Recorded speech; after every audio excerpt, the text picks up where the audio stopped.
Ya. Oke, assalamualaikum warahmatullahi wabarakatuh. Waalaikumsalam warahmatullahi wabarakatuh.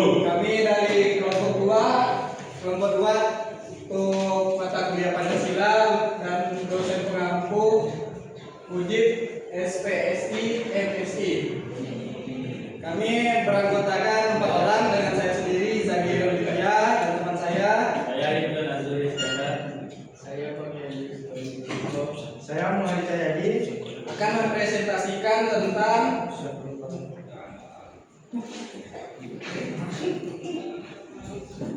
Pancasila sebagai dasar negara. Pada suatu negara tersebut pasti memiliki konsep negara. Konsep negara tersebut adalah dalam memahami suatu konsep negara kita tidak terlepas dari istilah seperti homo faber, homo socius, homo economicus, dan zoon politikon. Adapun beberapa penjelasan untuk 4 istilah tersebut. Yang pertama itu homo faber. Ini menekankan manusia sebagai makhluk pencipta, pengguna dan pengembang teknologi. Yang dimaksud adalah manusia ini sebagai penggerak untuk negara tersebut, seperti melakukan pengembangan terhadap industri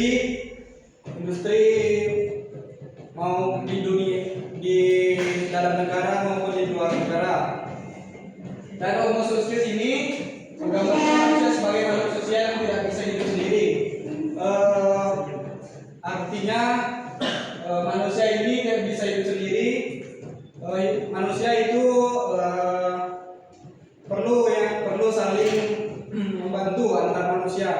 Kalau manusia itu hidup sendiri, ibaratnya tidak mungkin, karena manusia itu makhluk sosial.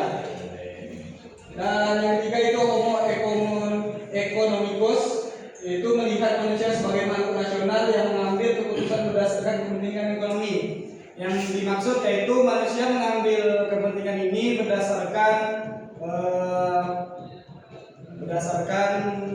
keputusan bersama yang ditujukan untuk kepentingan ekonomi di luar negara ataupun di dalam negara.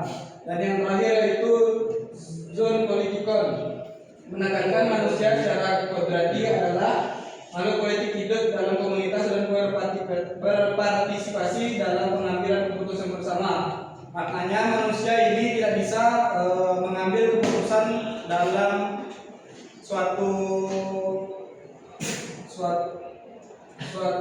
komunitas, itu tidak bisa mengambilnya dalam keputusan sendiri, yang dimana mereka harus mengambil keputusan itu bersama-sama dan ditentukan bersama-sama dan disepakati bersama-sama.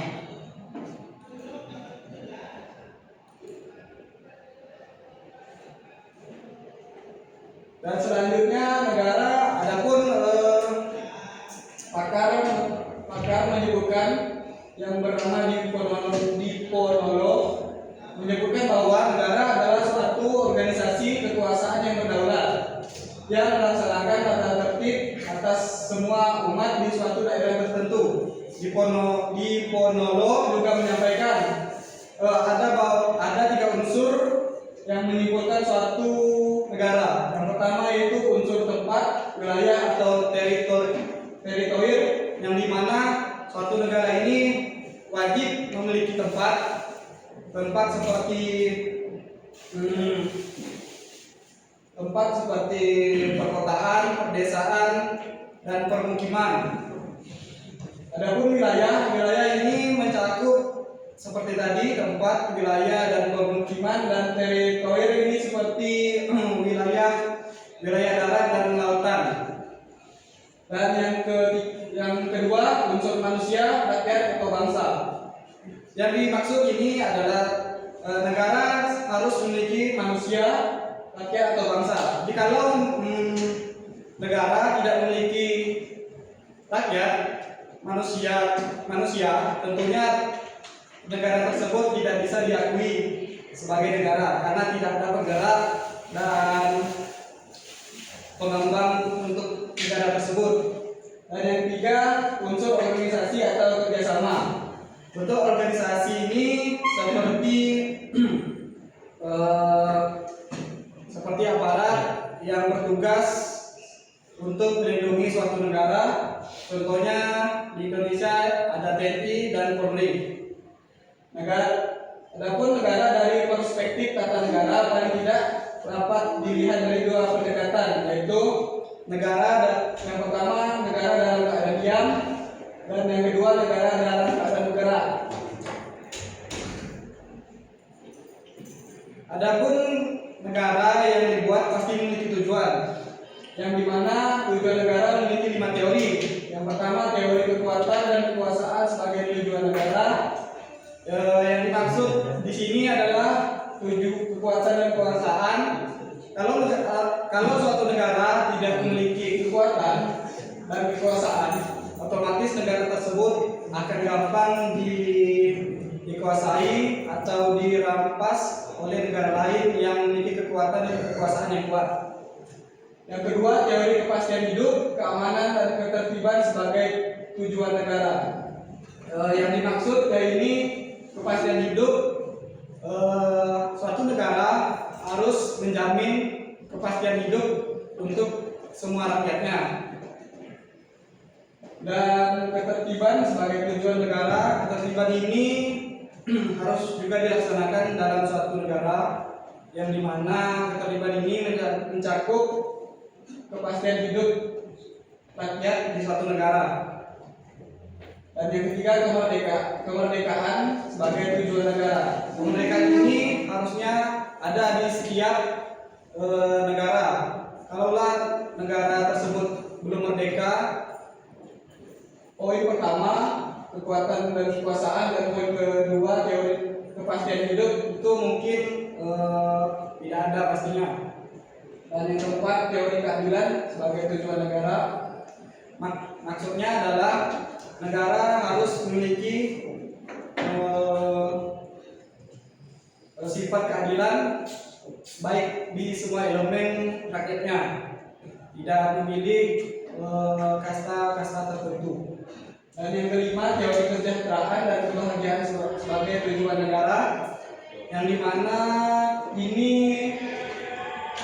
satu negara harus memikirkan terlebih dahulu kesejahteraan dan kebahagiaan untuk rakyatnya.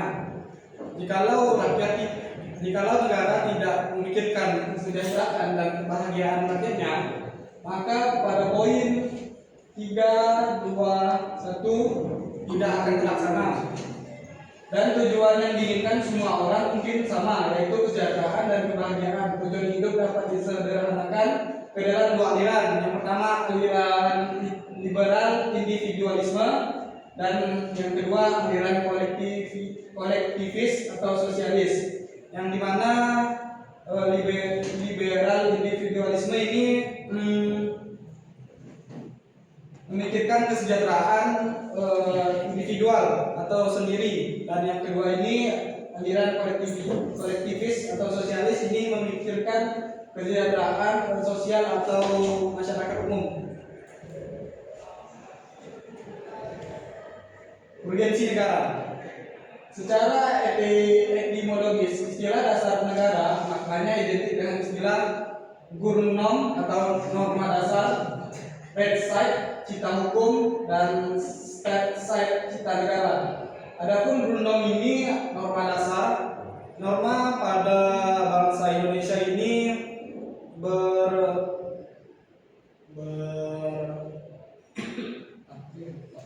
dasar negara adalah landasan utama dan sumber hukum dalam pembentukan serta penyelenggara. Aristoteles memberikan pandangannya, suatu negara yang baik adalah negara yang diperintahkan oleh konstitusi dan kedaulatan hukum. Adapun konstitusi dan kedaulatan hukum ini mencakup seperti Mahkamah Konstitusi, dan kedaulatan hukum ini mencakup seperti pengadilan, seperti penjatuhan hukuman, penjatuhan sanksi.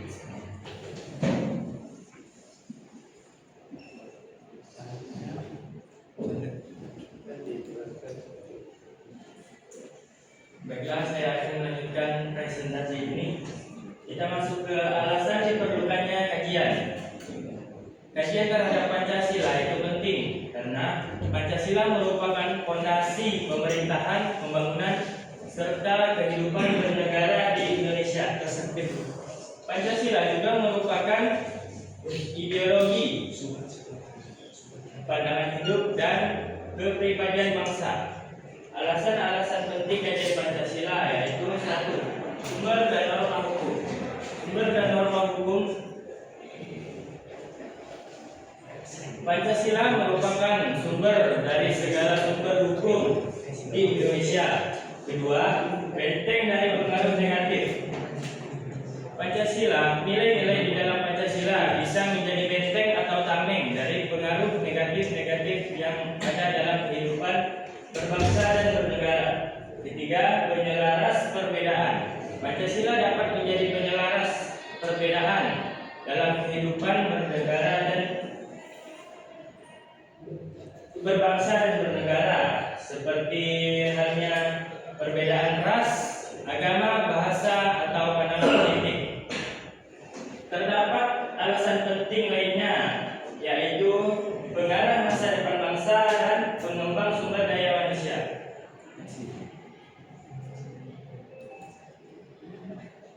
Kita masuk ke dalam sumber historis, sosiologis, dan politis. Pertama, ada sumber historis. Pancasila lahir dari sidang BPUPKI pada tanggal 1 Juni 1945 dan dilahirkan oleh Soekarno. Ditetapkan sebagai dasar negara pada tanggal 18 Agustus 1945 dan ini merupakan hasil kesepakatan bersama. Kedua, sumber sosiologis. Pancasila berasal dari nilai-nilai yang hidup dalam masyarakat Indonesia seperti religius, kemanusiaan, persatuan dan keberagaman, musyawarah, dan keadilan sosial. Ketiga, sumber politis. Pancasila menjadi dasar demokrasi konstitusional.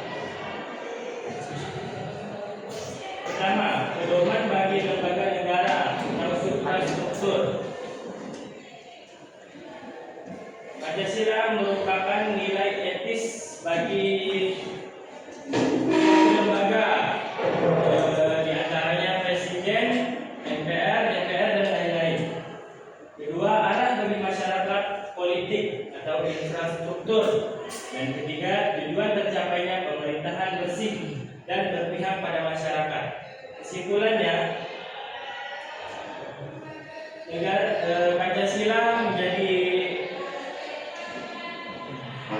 Pancasila dapat menjadi pedoman bagi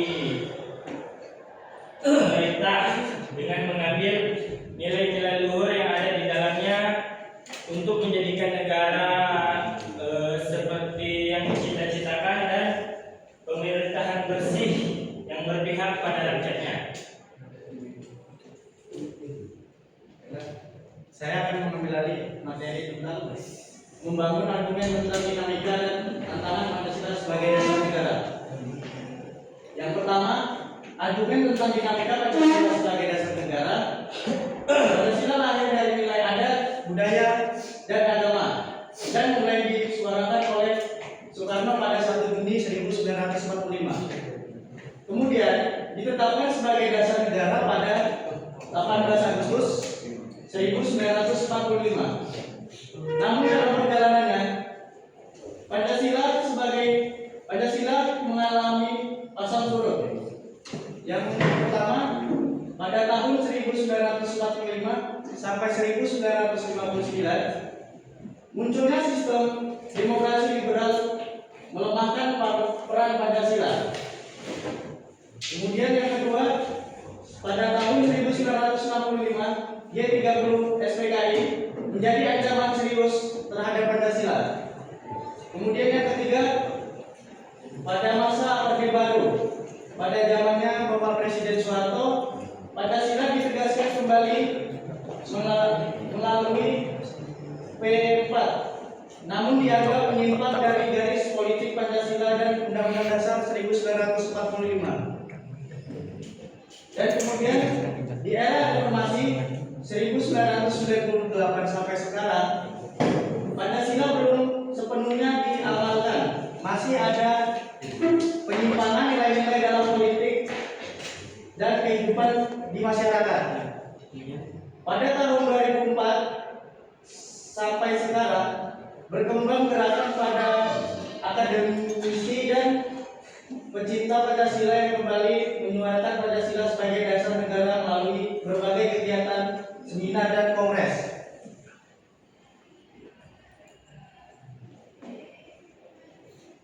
Dan yang kedua, argumen tentang tantangan terhadap Pancasila. Di era globalisasi, nilai-nilai Pancasila menghadapi berbagai ancaman yang dapat merusak mental dan moral bangsa. Paham-paham seperti liberalisme, kapitalisme, komunisme, sekularisme, pragmatisme, dan hedonisme mulai menangkis karakter bangsa yang religius, santun, dan mengedepankan gotong royong. Tantangan ini terlihat dalam dua aspek utama. Yang pertama, di masyarakat terjadi keagamaan nilai akibat perubahan sistem yang cepat dan euforia kebebasan yang memicu perilaku anarkis serta melemahkan integrasi nasional. Kemudian yang kedua, di bidang pemerintahan, banyak aparatur negara yang menunjukkan perilaku yang mementingkan kepentingan diri sendiri atau kelompoknya saja dan tidak mencerminkan nilai kenegarawanan.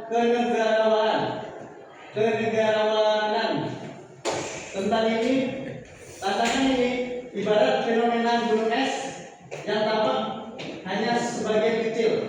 Oleh karena itu, semua elemen bangsa harus bersatu memperkuat pengamalan Pancasila dan menjadikannya sebagai pedoman hidup agar cita-cita nasional dapat tercapai.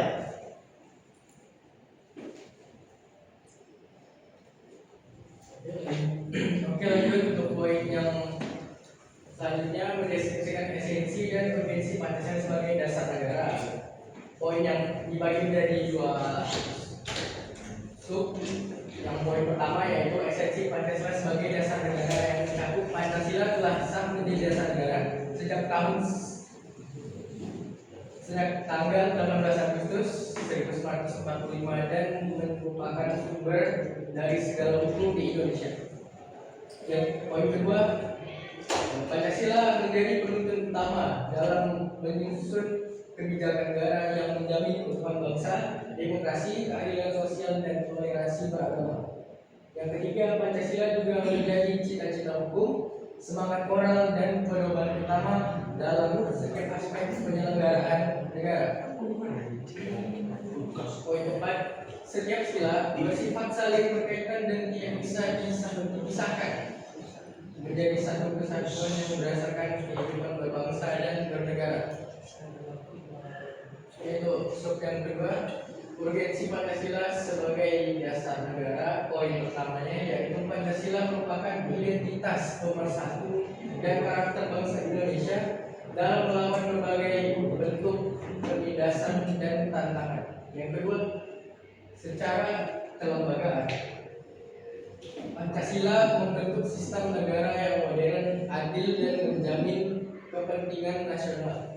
Yang ketiga, secara personal, sumber daya manusia, aparatur negara, dan warga harus mengamalkan nilai-nilai Pancasila dalam kehidupan politik, ekonomi, dan sosial. Yang keempat, Pancasila menjadi pedoman etika dan perilaku dalam menjalankan pemerintahan dan kehidupan bermasyarakat, sehingga menghindari KKN dan menciptakan tata kelola pemerintahan yang baik. Oke, dari pembahasan yang presentasikan yang bertema Pancasila sebagai dasar negara dapat disimpulkan Pancasila adalah dasar negara yang sah, hidup dan dinamis. Ia harus terus dihayati dan diamalkan dalam seluruh aspek kehidupan berbangsa dan bernegara agar cita-cita kemerdekaan Indonesia dapat terwujud dan berkelanjutan. Baik, itulah tadi presentasi dari kelompok kami yaitu kelompok 2 tentang Pancasila sebagai dasar negara. Mungkin dari teman-teman ada yang ingin bertanya, dipersilahkan.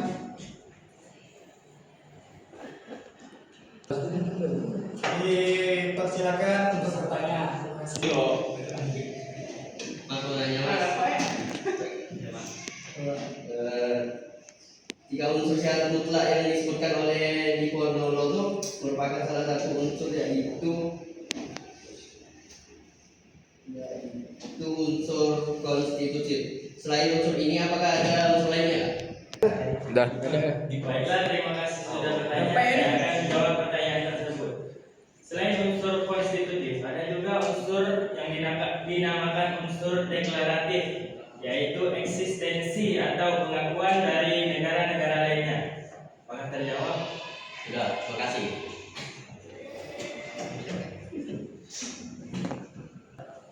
Dipersilakan.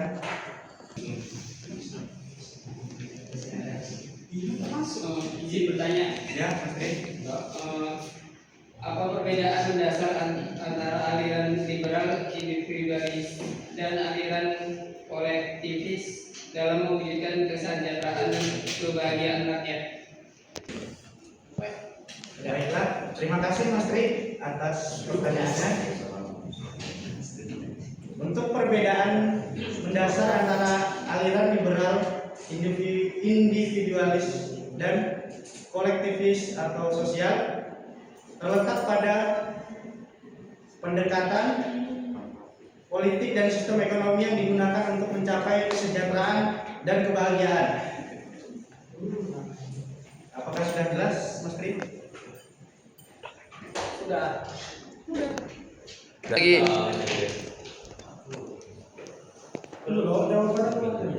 Satu.